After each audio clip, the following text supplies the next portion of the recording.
کہ میری داستان حسرت وہ سنا سنا کے روئے، مجھے آزمانے والے مجھے آزما کے روئے، کوئی ایسا اہل دل ہو جو فسانہ محبت میں اسے سنا کے روؤں وہ مجھے سنا کے روئے۔ خواجہ اجمیری یعنی حضور خواجہ غریب نواز رضی اللہ تعالیٰ عنہ جب نئے نئے ہندوستان میں آئے تھے تو آپ ایک جھوپڑی میں بیٹھ کے راتوں دن رویا کرتے تھے۔ ایک نوجوان تھا جو باہر پڑھنے گیا تھا، واپس آیا تو اس نے دیکھا کہ ایک جھوپڑی ہے، اس کے اندر ایک بزرگ ہیں جو راتوں دن رویا کرتے ہیں۔ اس نے گھر گیا، گھر جا کے اپنی ماں سے پوچھا، ماں یہ جو بابا رہتے ہیں یہ راتوں دن رویا کرتے ہیں، ماں کیا وجہ ہے، یہ راتوں دن روتے کیوں ہیں؟ اس کی ماں نے کہا، بیٹا مجھے تو معلوم نہیں ہے، جاؤ تم ہی جا کے پوچھ لو جا کے کہ کیوں روتے ہیں، کیا وجہ ہے۔ اس نے کہا ٹھیک ہے۔ وہ خواجہ غریب نواز رضی اللہ تعالیٰ عنہ کے پاس آیا اور آ کے کہنے لگا، حضور آپ روتے کیوں ہیں؟ جب بھی میں ادھر سے گزرتا ہوں آپ روتے ملتے ہیں، اگر شام کو گزرتا ہوں تب بھی آپ روتے ہیں، دن میں کسی ٹائم گزرتا ہوں پھر بھی آپ روتے ہیں، کیا وجہ ہے؟ حضور خواجہ غریب نواز فرماتے ہیں کہ میں اس لیے روتا ہوں کہ مجھے عشق ہو گیا ہے، مجھے عشق ہو گیا ہے اور میں اپنے پیر کی یاد میں رویا کرتا ہوں۔ تو اس نوجوان نے کہا، اچھا عشق میں آپ روتے ہیں؟ میں نے تو یہ سنا تھا کہ جب کوئی چوٹ لگتی ہے نا تب رونا آتا ہے، جب چوٹ لگتی ہے درد ہوتا ہے تب رونا آتا ہے، تب انسان روتا ہے۔ حضور خواجہ اجمیری نے فرمایا، عشق میں بھی چوٹ لگتی ہے، عشق میں بھی درد ہوتا ہے، اور جب درد ہوتا ہے تو رونا آتا ہے۔ اس نے کہا اچھا تو پھر تو مجھے بھی یہ عشق کرنا ہے۔ حضور خواجہ غریب نواز نے فرمایا، ٹھیک ہے، اگر تمہیں عشق میں رونا ہے، تمہیں عشق کرنا ہے تو پہلے مسلمان ہو جاؤ اور پھر میرے مرید ہو جاؤ۔ اس نے کہا ٹھیک ہے، کلمہ پڑھا لیجئے۔ حضور خواجہ غریب نواز نے کلمہ پڑھایا، کلمہ پڑھا کے مسلمان کیا اور اپنا مرید کر لیا۔ نئے نئے زمانے کی بات ہے، جب حضور خواجہ غریب نواز نئے نئے ہندوستان میں آئے تھے تو وہ لڑکا کلمہ پڑھ کے مسلمان ہوا اور ادھر خواجہ غریب نواز رضی اللہ تعالیٰ عنہ کے ہاتھوں پر بیعت کر لی اور آپ کا مرید ہو گیا۔ اب کھانا بھی حضور خواجہ غریب نواز کے ساتھ کھاتا تھا، سفر میں بھی حضور خواجہ غریب نواز کے ساتھ رہتا تھا، ہر وقت حضور خواجہ غریب نواز رضی اللہ تعالیٰ عنہ کے ساتھ میں رہتا تھا۔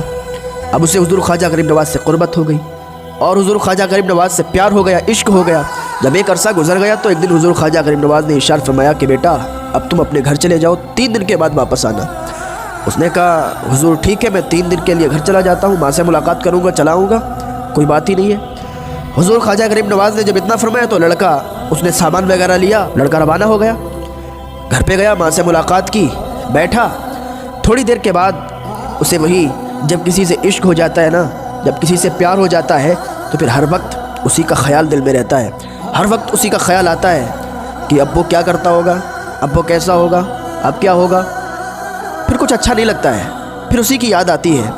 اب لڑکا جب گھر پہ گیا تو پھر اپنے پیر کی یاد آنے لگی، خواجہ غریب نواز کی یاد آنے لگی اور خواجہ غریب نواز کی یاد میں گم ہو گیا، کہیں ادھر جاتا کہیں ادھر جاتا، کہیں ادھر گھومتا کہیں ادھر۔ تو اس کی ماں نے کہا بیٹا کھانا کھا لو، تو اس نے کہا ماں بھوک نہیں لگی ہے، میں بعد میں کھا لوں گا، ابھی تو بھوک نہیں لگی ہے مجھے، ابھی دوپہر تھا کھانا نہیں کھایا، رات ہو گئی۔ اس کی ماں پھر آئی کہنے لگی بیٹا کھانا کھا لو۔ اس نے کہا امی بھوک نہیں لگی ہے، ابھی نہیں کھانا کھائیں گے۔ اب ادھر رات کا بھی حصہ گزرنے لگا، آدھی رات ہونے کو آئی اور وہ لڑکا کبھی ادھر چکر لگاتا ہے کبھی ادھر لگاتا ہے، کبھی ادھر جاتا ہے کبھی ادھر جاتا ہے، ایک ایک منٹ اس کو بھاری پڑ رہا ہے۔ اس کی ماں آئی، ماں نے کہا بیٹا کیا بات ہے، ایسا کبھی تو نہیں کیا تو نے، دل میں بھی کھانا نہیں کھایا، شام کو بھی کھانا نہیں کھایا، اور اب رات کے آدھے پہر میں کبھی ادھر گھوم رہا ہے کبھی ادھر گھوم رہا ہے، کیا بات ہے؟ اس نے کہا ماں مجھے عشق ہو گیا ہے، مجھے پیار ہو گیا ہے، مجھے پیار ہو گیا، مجھے عشق ہو گیا ہے، اب نہ تو مجھے کھانا اچھا لگتا ہے نہ تو مجھے سونا اچھا لگتا ہے، اماں مجھے کچھ اچھا نہیں لگتا۔ اس کی ماں نے کہا بیٹا تو سو جا۔ اس نے کہا ماں اب نیند نہیں آ رہی ہے مجھے، اب مجھے تو اپنے پیر کے پاس جانا ہے، لیکن انہوں نے 3 دن کا ٹائم دیا ہے۔ رات گزر گئی، اب اس نے اپنی ماں کو صبح بلایا اور ماں سے کہا ماں جا میرے پیر کے پاس جا اور جا کے کہنا کہ مجھے بلا لے، مجھے بلا لے ماں، مجھے بہت ان کی یاد آ رہی ہے۔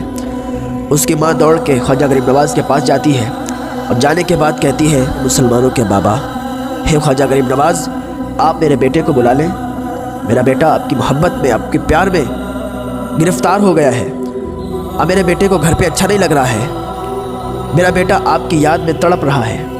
حضور خواجہ غریب نواز نے فرمایا ابھی نہیں بلا سکتا، ابھی 3 دن کا ٹائم دیا تھا نا،